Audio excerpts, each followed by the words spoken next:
देखिए ये बहुत बड़ा गेम प्लान है और हम इसकी पूरी गहराई तक जा रहे हैं। हर आदमी के हाथ में लाठी थी, लाठियाँ वहाँ पे फ्री बंट रही थी, किसी न किसी ने व्यवस्था की है लाठियों की।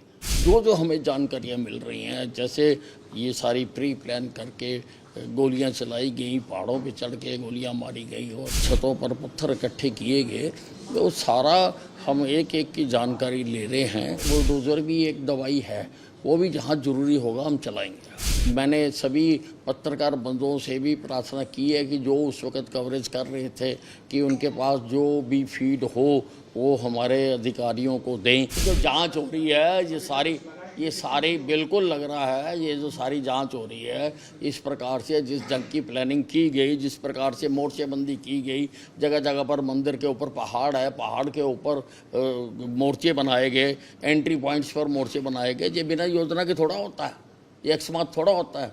हर आदमी के हाथ में लाठी थी, लाठियाँ वहाँ पे फ्री बंट रही थी, किसी न किसी ने व्यवस्था की है लाठियों की। गोली चली है, गोलियाँ वैसे ही लोगों ने रखे हुए हैं, हथियार कोई ना कोई लेके आया है हथियार। तो ये सारा प्लानिंग के साथ हुआ है। ये देखिए ये बहुत बड़ा गेम प्लान है और हम इसकी पूरी गहराई तक जा रहे हैं। इंटरनेट कब तक बाहर कर दिया जाएगा? नहीं देखिए we should not rush to any early conclusion.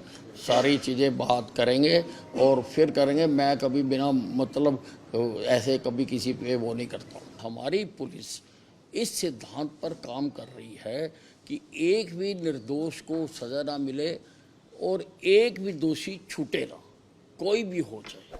जो हमें जानकारियाँ मिल रही हैं, जैसे ये सारी प्री प्लान करके गोलियां चलाई गई, पहाड़ों पे चढ़ के गोलियां मारी गई और सारा कुछ किया गया और छतों पर पत्थर इकट्ठे किए गए, तो सारा हम एक एक की जानकारी ले रहे हैं और उन सब के खिलाफ कार्रवाई करेंगे। जो बुलडोजर चलाया गया है झुग्गियों के ऊपर, तो क्या झुग्गियों के ऊपर ही चलेगा या कहीं और भी जो दोषी पाए जाएंगे उनके संपत्ति भी तोड़ी जाएगी?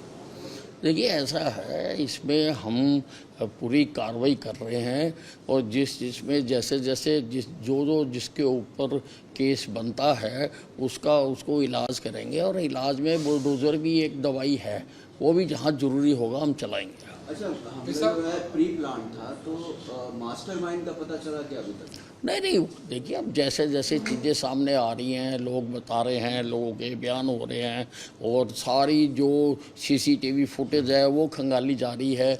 मैंने सभी पत्रकार बंधुओं से भी प्रार्थना की है कि जो उस वक़्त कवरेज कर रहे थे कि उनके पास जो भी फीड हो वो हमारे अधिकारियों को दें और बाकी भी जो लोग यात्रा में थे उन्होंने भी मोबाइल में काफ़ी लोगों ने बनाई हुई है, दे शुड कम फॉरवर्ड और आकर बताना चाहिए कि ये हमने रिकॉर्ड किया है और उसके आधार पर हम कार्रवाई कर रहे हैं। कल के एसपी का तबादला कर दिया गया है और भिवानी भेज दिया गया है। भिवानी वाले एसपी की पहले ही ड्यूटी लगाई हुई थी, क्या कारण रहा कि वो? देखिए ये जो भिवानी वाले एसपी जिनको नू में लगाया गया है वो पीछे काफ़ी 1-2 साल से नू में रहे हैं और अब क्योंकि नू के एसपी सिंगला साहब छुट्टी पर गए हुए थे, जब हादसा हुआ तो तब उनको वहाँ पर बुला लिया गया था, तो अच्छी प्रकार से व्यवस्था हो सके इसलिए उनको ही अब परमानेंट वहाँ का एसपी लगा दिया गया है। बिशप, होम सेक्रेटरी कल कह रहे थे कि हमारे पास पहले ही रिपोर्ट्स थी और जो पीस कमेटी के साथ डिस्कस की थी, तो क्या कहीं ना कहीं ये नहीं लगता कि सीआईडी इंटेलिजेंस फेलियर भी था और अगर पहले इनपुट्स थी तो एक्शन क्यों नहीं लिया गया? देखिए किसके पास इनपुट थी, किस लेवल की इनपुट थी, किसको बताया गया, हम इसकी जांच कराएंगे। देखिए ये इतने बड़े मामले हैं बिना जांच के किए नहीं जाते और हमारी सरकार ऐसे काम करती नहीं है, अंधाधुंध काम करती नहीं है, तो उसका मैंने जांच कराने के लिए कह दिया है कि किस स्तर पर इन्फॉर्मेशन थी, किसको इन्फॉर्मेशन